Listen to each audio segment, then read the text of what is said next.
Still smiling? Well, you ought to be. We're through to the last eight of the FA Cup, and we're looking like a team who's doing exceptionally well across all, competitions, the FA Cup and the Premier League. And when I look at how this West Ham United side is currently playing its football, I ask myself whether this is the same team that we said no more than 2 months ago stood absolutely no chance of staying in the Premier League. Look, before I carry on, I'll get it out of the way now because I always forget. If you're new to the channel or if you've watched the channel before and yet to become a subscriber, QR code has appeared in the top left, top corner there. Please click on that after the show and become a subscriber of the channel. Costs nothing to subscribe. You can become a member for $1.99 a month, which will give you extra content, and that money goes to Prostate Cancer UK. But if you don't want to do that, just subscribe to the channel free of charge. And if you enjoy the show, please click the like button and hype the video on that button as well below the video itself. Anyway, let's get back to it. So back in January, we seemed devoid of any fight, no spirit, no ideas, no energy, no will, no desire. We seemed a team that was absolutely heading for relegation, and nothing was going to stop that. And even with our first FA Cup game, in fact, it was the first FA Cup game against QPR that changed things around. But even the 3 games that we played in the FA Cup have not been straightforward wins, all going into extra time.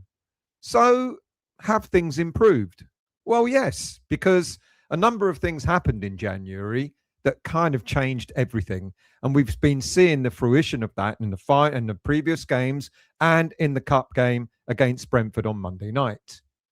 During the January window, Nuno kept talking about having to rebalance the squad. And we're like, okay, what does it mean? We all had our different theories on what rebalancing the squad was. Many of us translated it into just bringing in more players to have at least one player for every position on the pitch. That's how we, in our heads, thought about rebalancing. And when the window closed, many fans feared that what Nuno did was not so much of a rebalance in the squad, not in our eyes anyway, but he seemed to have cut the size of the squad, which seemed to be detrimental to what we needed. It seemed that the squad now had no strength in depth. And that's one thing we kept worrying about. If we get an injury, if we get a suspension, what are we going to do? Sure, we got a few players in, but many fans were doing the simple math. The 5 players that came in, whilst 7 players left the club. 8 if you include academy striker Callum Marshall, and the 5 I'm including includes Keeper La Madrid. It kind of really is 4 players that come in, hasn't it? Because La Madrid, as we know, is a punt, a prospect who's currently playing more games for the academy than he is for the senior team. So how was this all going to work? Surely we lost the strength in depth that we really needed. But it doesn't seem to be so. And the cup competition has kind of proved that to us. Look, of the 8 players that left in January, only Guido Rodriguez was getting any real game time. Even he was a bit part player at the very best. But of the 4 or 5 players that we brought in, Nuno has ensured that they have all gotten some level of game time, admittedly some more than others, but they've all been used by Nuno since their arrival. But of the 5 players, there are 3 that have completely transformed West Ham United, to completely transform this side. And now we can see for ourselves what Nuno meant when he talked about rebalancing the squad. We now have options and seem to be far better suited for the challenge, not only of the Premier League survival, but a decent run in the FA Cup itself. Tati Castellanos and Pablo have given us an edge to this whole side. Yeah, sure, they're not scoring a great number of goals, but they're doing not an awful lot better than their previous incumbents, Lucas Paqueta and Nicholas Füllkrug. And whilst we don't seem to have they have a lot of goals between them, they've made our front line attack. They've made it tick. They've changed the way we attack other teams. Their involvement has opened the door for Crescencio Summerville, and I'll come back to him in a moment, as well as Jared Bowen as well as giving Matthias Fernandes an opportunity to shine in midfield. Better balance straight away. Pablo's return to the starting lineup against Brentford was somewhat of a surprise, a real deft piece of work by Nuno, keeping things behind closed doors, making sure that we had no clue what was going on.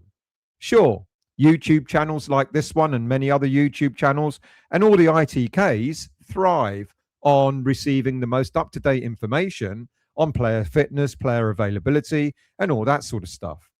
And we heard on Monday that Pablo had returned to training, but the suggestion was that he wouldn't be anywhere near being ready for this game, let alone start it. But feature he did. And as mentioned, despite not scoring goals, his impact has yet again been immense. He hurries play up, he defends from the front, he hunts the ball down at every opportunity, he gets in the faces of defenders, he attacks the ball, even in the air. You know, he's good in the air, he's good on his feet, and it makes him a focal point for the keeper to target. Yes, let's hope he starts adding goals to his tally, which is 0 at the moment. But so far, I like what I see in Pablo. He offers us a completely different dynamic, and he made a huge impact in the way we set ourselves up against Brentford on Monday night. He was a handful. We've now got 3 strikers. I'm pinching myself when I say this. We now have 3 strikers who are very different to each other. Or, you know, the good thing about utilizing the 3 strikers is that they offer a different dimension, a different challenge to the opposition's defenders, who need to adapt every time a different striker comes on. And all 3 were used against Brentford on Monday night.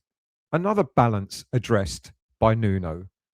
In January, our striking options were weak, lackluster, but now we've got 3 different strikers who offer 3 different dimensions up front. Lucas Paqueta's much feared departure by some fans has been completely unfounded. Why?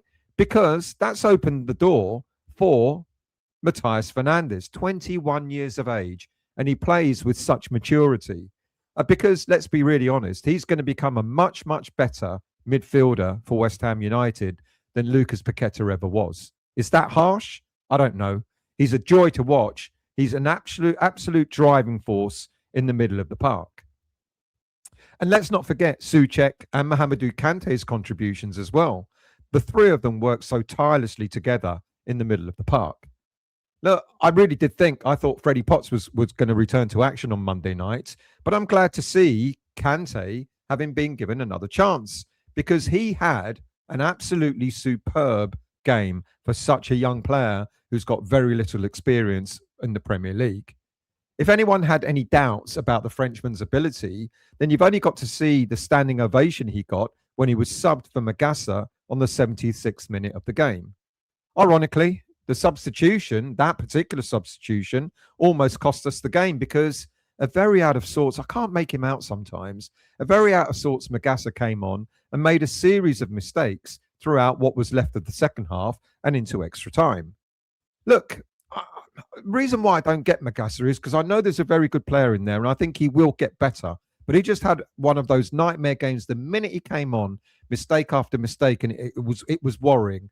And at full time, before into extra time, we were pretty much convinced that Magassa was going to be subbed in order to change the game the way we played. But it was Fernandes who came off, and we didn't suffer for it, thank goodness.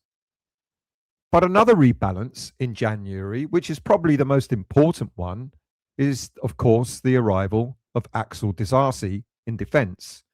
Chelsea fans warned us that he didn't get his nickname Axel Disaster for no reason. Yet here we are with a central defensive powerhouse who hasn't put a foot wrong since he signed for us on the last day of the transfer window. He's been immense, a proper centre-back with great strength. He's got pace, he's got energy, great sense of positioning, and guess what? He can head the ball as well, which is something that we seem fearful of with our central defenders throughout this season. He was superb against Brentford, and he seemed to make Mavropanos a better defender alongside him. They both played superbly and both could have gotten on the score sheet. Well, Mavropanos did, of course, in the penalties. Disasi had one chance where he miskicked from an incoming corner, but there was no error in the thunderous strike that flew just over the bar, which could have settled the game before it went into penalties. But it was his centre-back partner, Dinos, who took the glory for scoring the fifth and final penalty of the penalty shootout on Monday night. Other players of note, Carl Walker-Peters seems to offer Jared Bowen a bit more freedom. Between Walker-Peters and Wan-Bissaka, they both offer different things, of course, but Walker-Peters is more of a defensive-minded defender, if that makes sense, meaning that Bowen can just focus and concentrate on bombing forward, attacking, without concerning himself to drop back too often. He kind of has to do that with Wan-Bissaka. Not that I fault Wan-Bissaka, because the two of them going forward are also a menace. Then we've got to mention Alphonse Areola. Not so much for the easiest penalty that he'll ever save in his entire career, but for the fantastic save he made in the first 10 minutes of the game, which denied Brentford an early lead. Areola was much, much more assured throughout the whole game. So there we have it. Nuno's squad, rebalanced and working really well.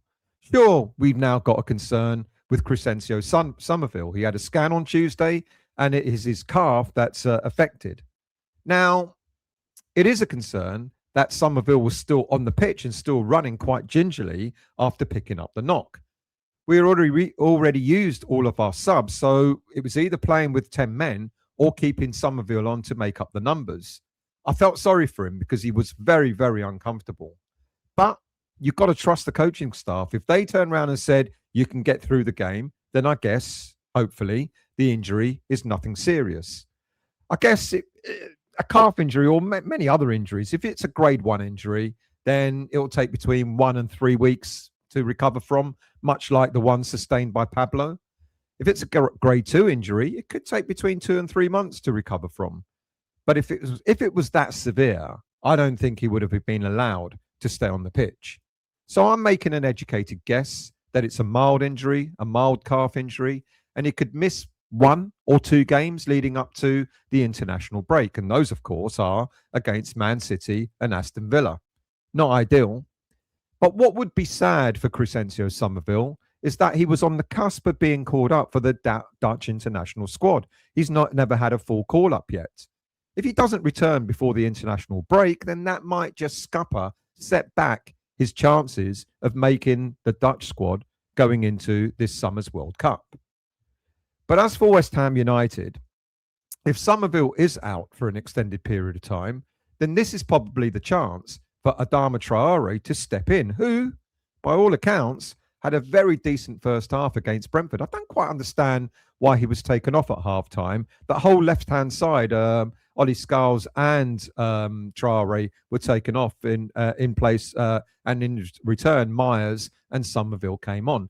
Maybe Nuno saw some kind of threat down that side that he needed to nullify. So all in all, a satisfactory game of football. All in all, we had great moments in the game, and we matched a team that's currently lying 7th in the league and doing exceptionally well. We were a match for them.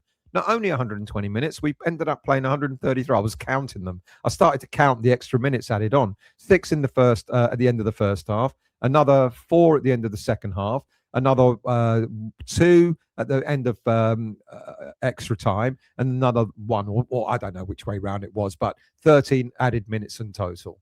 So we're through. We're through to the quarterfinal. We host Leeds one day over the first weekend of April.